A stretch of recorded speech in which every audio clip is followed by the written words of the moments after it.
Hey y'all, it's Michael. So this year I turned 30, which is awesome. I think 30 is one of those big numbers where you realize like, wow, you're getting old. You're getting older. I'm not old, getting older. I wanted to do something since I was turning 30 and I have my booktube channel, and I'm so happy with my booktube channel that I was like, okay, I'm gonna make a video about it. And so I kind of wanted to also like reminisce about these past 30 years, and this idea came to me. One of my favorite shows, if you know, is RuPaul's Drag Race. I love that show so much. I watch a lot of it, like I'll watch a lot. And one of my favorite moments in RuPaul's Drag Race is whenever the top contestants always talk to their younger selves. And I feel as though that is so important just for anyone, because it's like looking back and seeing how far you've come. So I thought for this idea, I would incorporate that with books. And I'm also going to show you pictures of my young self over here.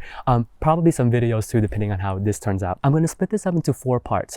10 for each decade, and then the last one will be like future. So for this, I thought I would talk about books that I would recommend myself, my younger self, how these books will play not only an important part of your reading life, but also just in life in general, and the lessons that they teach. I also wanted to, I put on here also just a little bit. I kind of want to talk to myself, and we're gonna see how this goes. I might get emotional, we'll see. I don't know. I chose 3 books just because to keep this precise and concise, and it won't be too long because there's already going to be like 4 parts about this. So I thought this would be a great thing to do. I know for sure this is one of those videos where I am technically just doing it for myself. So yeah, let's get started. First video is going to be from sperm to 10 years. So 10 years. I'm sorry. From being born to 10 years. Okay. So I came to the US around 7 from the Philippines, and I feel as though I got like a good grasp of the English language probably around 8 or 9. So the 3 books that I chose were a little bit more like no picture books and whatnot, because I feel as though like I skipped those like pretty fast. Growing up, I was a real I don't know if some of y'all might be too old for this, but I don't know if they still do it now, but they did what's called accelerated reader program reading. Basically you took tests after you would read a book, and then you accumulate points, like AR points, and then if you make a certain amount, you get invited to this pizza party at the end of the school year. And let me tell you, the pizza party was like what you would strive for. Like that is what you want to do. So I was a really advanced reader once I got like the grasp of the English language. Like I was always above my reading level. So for these 3 books, that's what I chose, like a little bit more advanced books. The first book that I would recommend to my younger self is The Chronicles of Narnia. Now, in particular, The Lion, the Witch, and the Wardrobe. Now, looking back at it, it would be kind of problematic, because while I love this series, I can see its faults for sure, especially like the last book of the series. Like, okay. The reason why I love this franchise so much is because I feel as though that this really grounded me in not only like the values, my relationship with my faith. There is this one moment. Okay, so I read The Lion, the Witch, and the Wardrobe. I thought it's such a fun adventure book. And then I remember my first, like, you know, Scholastic Book Fair, my first like big book collection that my mom was like ever purchased for me. Like at this time, we didn't have the spendable income like that. And I was like, oh my gosh, she bought me what I didn't even realize that there were more books than the first one. And it was this collection of just like all the 7 books. And then I didn't realize like the collection that I purchased had a different order than it. So there's 2 orders of the Chronicles of Narnia. There's the publication order, and then there's the chronological order of as the story happened. And so the edition that I bought with the 7 books, it actually was chronological. So I read the first book, which is The Magician's Nephew, and this blew my mind because I realized I didn't know that much about it. When I realized that The Magician's Nephew literally connects to The Lion, the Witch, and the Wardrobe, which makes sense because The Lion, the Witch, and the Wardrobe is like the 2nd book. And I was like, wait, is the lion that escaped from the zoo this? I was like, oh my, I just remember like, it blew my mind. And I was like, wow. And then my dumbass made the realization that I was like, wait, is this based on the Bible? And I was like, bruh, come on. I really didn't put Harry Potter because while I love Harry Potter and I enjoy it, I didn't put it on here because I feel as though it didn't really like shape me as a reader, in the sense like I think it was more important in my teenage years than like more of this like children, adolescent ages. So the next one I think is such, oh my gosh, it's one of my favorite books, is Le Petite Praire by Antoine de Saint-Exupéry. The reason why I would recommend this to my younger self is because not only the story is great, this is a story that changes. Because I read this book 3 major times in my life that I truly remember. The first time is like when I was in elementary school, as I'm talking about now. And the second time was when in French class, we read it in French and like translating it. So like get that comprehension type of thing. And then the third time, as an adult, if you look back, I don't know which video it is. I have so many videos, but I read it during and I share about it on BookTube.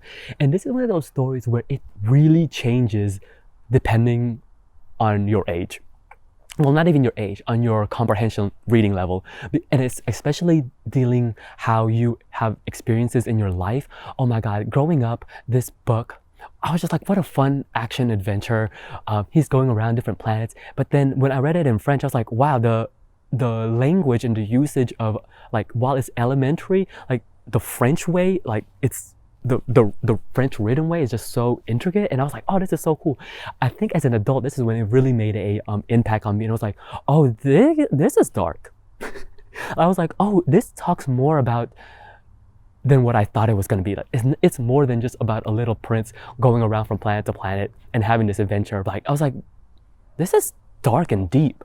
And so I would recommend this to my younger self because it's one of those realizations of like, books have deeper meanings than, especially when you read them as an adult, and reading these children books as an adult, it has different meanings when you're an adult versus when you're a kid. So the last book on here that I would recommend to myself is one of the books that I really felt like I was reading a grown-up book, especially around this child age, and that's Tears of a Tiger by Sharon Draper. Now this is part of a trilogy and I've read all of them. This is the Hazelwood High trilogy. One of those first book moments where I realized that books could be more than just fun action adventure. It could be about deeper things and deeper meanings within like the real world. So this book unfortunately doesn't get talked a lot about nowadays. So this is about Andy, and basically he feels so guilty because he causes his friend to die while he was drunk driving, and it gets told in like newspaper articles, journal entries, or like passing notes, which kids don't do nowadays. But I truly just remember this novel just making an impact on me, because I was like, oh my gosh, like these are grown-ups. Like, well, in my head I was like, these are grown-ups. And I just remember thinking like, there's more than like, yes, those books are fun. I was like, it felt really serious. And you know, as growing up as a kid, it's like, you can always tell when things are like, it's a little bit like the vibe to it. And I would recommend this to my younger self for sure. The next part of this, I just want to talk to myself a little bit and about these years. So this is when I first came to the US, and I do have to say, growing up as a kid, y'all, I was very shy. I was very shy. I feel like as though I'm shy now. I mean, like even today, my sister approached a owner of a restaurant because she was trying to give her like business contacts and stuff, and I was like, oh, I couldn't do it. The anxiety, the nervousness, I couldn't do it. But even growing up, like when I tell y'all, when I was a little kid, I was even more shy. I was so shy, and that's probably because coming from the US, I didn't feel as though like I felt belong. I was so quiet as a kid. I mean, that's probably like, I felt as though I never knew the language as much as I could. But the one thing I want to tell myself, like my younger Michael, first, I have 2 notes on here. First is love yourself. I just need you to love yourself so much more. Like, oh my God, do you know how much of a bad bitch you would have been? Like as a kid, like I don't know what it was, but I felt as though I never truly, like even now when I tell you guys, I never reached the happiness and the assurance of oh y'all, this, Okay, this video is gonna be harder than I expected. Oh my god. A few videos back, I mentioned like I am so happy, and I feel as though I never felt that amount of happiness as like and self-assurance of myself. And that's probably because of like life lessons and whatnot, but I just want to tell my younger self for sure, like this is one of the things for sure, is just to love yourself. I want you to love yourself so much more. And I also wanted to put on here that that you are weird and you are imaginative. Oh my god, growing up, I used to like come up with like crazy games. I would just like play by myself, and I have like these wild imagination, these wild things, and I just wish I knew growing up that like that's fine. Oh shit. Okay, hold on, give me a second. I think it's also one of those things, like doing these type of videos as you grow older, you start to realize like who you really are. And so looking back, you start to realize like how okay, I'm back. I'm good. So as I was saying, I think that this type of thing about talking to yourself like I am doing now, I think it's harder because when you are much mature and much more older, you start to realize like, man, like just, I think it's reminiscing, if anything.